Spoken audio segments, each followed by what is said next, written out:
अंशु चौधरी के वीडियो आने के बाद अब सपना ने लाइव आके लोगों को बताया है कि क्या सच में उनको एंगर इशू है। लोगों ने कमेंट करके उन्हें बताया है, आपको एंगर इशू हो ना हो लेकिन आप बहुत चीज़ों से इरिटेट हो जाती हैं। आप अपनी बातों को ही ऊपर रखती हैं और अगर कोई आपसे आपके बारे में वही बात रिपीट करे या आपसे कोई सवाल जवाब करे तो आप साफ इग्नोर कर देती हैं उन बातों को।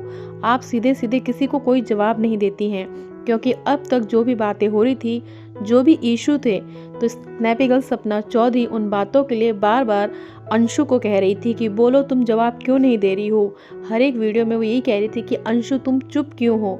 अब जब अंशु ने अपनी वीडियो रिलीज करके लोगों को वो सारी चीज़ें बताई हैं और सपना की भी वो बातें जो आज तक सोशल मीडिया में किसी को पता नहीं थी और ना ही अंशु के मुंह से कभी वो चीज़ें निकली, लेकिन अंशु ने भी वही चीज़ कहा है कि वो नहीं चाहती थी कभी भी सोशल मीडिया पे ये चीज़ें आएँ, लेकिन आपने मुझे मजबूर कर दिया है कि मैं उन सारी चीज़ों को बताऊं।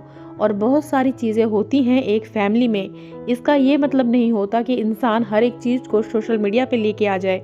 अगर आपको कोई भी चीज़ है, आपको कोई भी चीज़ बर्दाश्त नहीं हो रही है या आपको कोई भी इशू है, तो आप पहले अपनी फैमिली से, अपने परिवार के लोगों से जिन्हें आप अपना समझती हैं, उनसे एक बार बात तो करके देखिए।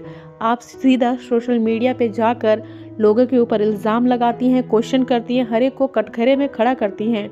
और कोई भी पर्सनल रिकॉर्डिंग भी जो है, आप पर्सनल बातों को भी रिकॉर्ड करके सोशल मीडिया पर ऐसे दिखाती हैं जैसे कि उन्होंने कोई गुनाह कर दिया है।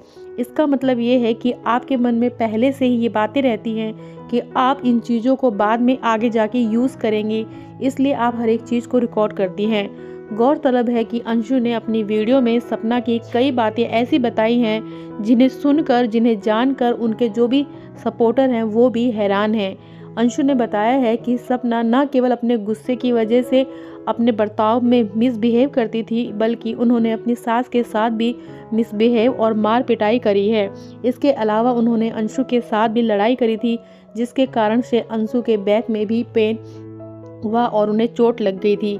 कई चीज़ें हुई और इसके अलावा जो भी चीज़ें हुई और सपना के भाई ने जो अंशु के साथ मिसबिहेव किया, इन सारी चीज़ों को अंशु ने अपनी वीडियो में बताया और उन्होंने कहा ये सारी चीज़ें आपको मालूम है, मैंने आपसे शेयर किया था, लेकिन आप फिर भी कहती हैं कि आपको ऐसी कोई चीज़ मालूम नहीं है। वहीं जब सपना लाइव आई तो लोगों ने उनसे कमेंट करके यही चीज़ पूछा कि आप अंशु के सवालों का जवाब क्यों नहीं दे रही हैं, क्यों आप बचकर निकल रही हैं। अगर आप किसी से सवाल पूछती हैं, आप डंके की चोट पर कहती हैं कि हाँ, इन लोगों ने मेरे साथ गलत किया है, अंशु को पता है, अंशु जवाब दो, बोलो तुम कुछ क्यों नहीं बोल रही हो। तो जब अंशु ने बोला है तो लोगों का यही कहना है कि क्यों आप उसके सवालों का जवाब नहीं दे रहे हो।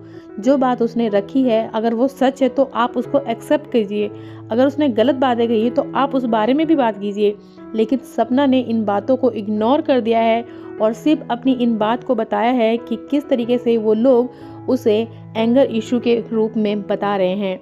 एंगर इशू हो ना हो, लेकिन जो चीज़ें सपना कर रही हैं उनसे उनकी इमेज खुद ही वो ख़राब कर रही हैं। कई जो उनके सपोर्टर हैं उनका भी यही कहना है कि बार बार किसी चीज़ को लेकर बहस करना और एक बच्ची को लेकर ऐसे परेशान होना, ये चीज़ इस चीज़ को दर्शाता है कि सपना अपनी बातों के लिए कितनी ज़िद करती हैं और हर एक चीज़ को सोशल मीडिया पे ला के आने की ज़रूरत नहीं है। खासकर उस बच्ची के लिए जिसे आपने कहा हो कि वो आपकी बेटी की तरह है। आपकी 3 बेटियां हैं, लेकिन बावजूद इसके अब कोई भी दिक्कत परेशानी है तो आप उन बातों को सोशल मीडिया पे लेके आ रहे हो। आप चाहो तो लीगली जा सकते हो, आप चाहो तो फैमिली से पहले बात कर सकते हो, लेकिन अंशु का साफ कहना है कि सपना कभी भी ना उनका फ़ोन उठाती हैं, ना उनके मम्मी पापा का फ़ोन उठाती हैं, तो बात कैसे होगी। जो भी बात करती हैं वो सोशल मीडिया के थ्रू ही बात करती हैं। तो इसीलिए अंशु ने भी सोशल मीडिया पे उन सारी चीज़ों को वीडियो में बताया है। अब देखना ये है कि सपना कैसे इन चीज़ों को डिफेंड करती है, कैसे वो अपनी बात को रख कर बताती है, क्योंकि जो भी चीज़ें और जो भी इल्ज़ाम अंशु ने लगाए हैं वो कोई छोटी बात नहीं है, काफ़ी बड़ी बातें हैं। और जो भी सपना के सपोर्टर हैं वो इस बात से हैरान है कि सपना क्यों हर बात को लेकर इतना इशू बनाती है, लोगों पे इल्ज़ाम लगाती है, हमेशा दूसरों को कटघरे में खड़ा कर देती है। और जब अपनी बारी आई है, जब खुद जवाब देने का वक्त आया है, तो उन बातों को इग्नोर करके चुप लगा के बैठी हैं। लोग जानना चाहते हैं क्या ये भी एक सिंपैथी लेने का ही गेम खेल रही हैं, क्या जैसे बाकी यूट्यूबर चल रहे हैं कि अपने दर्द को, अपनी परेशानियों को लेकर एक सिंपैथी ले रहे हैं, ऑडियंस को बढ़ावा दे रहे हैं और अपने जो व्यूअर्स हैं उनको बढ़ा रहे हैं, क्या ये भी सिर्फ उसी ट्रेजेडी पे चल रही हैं?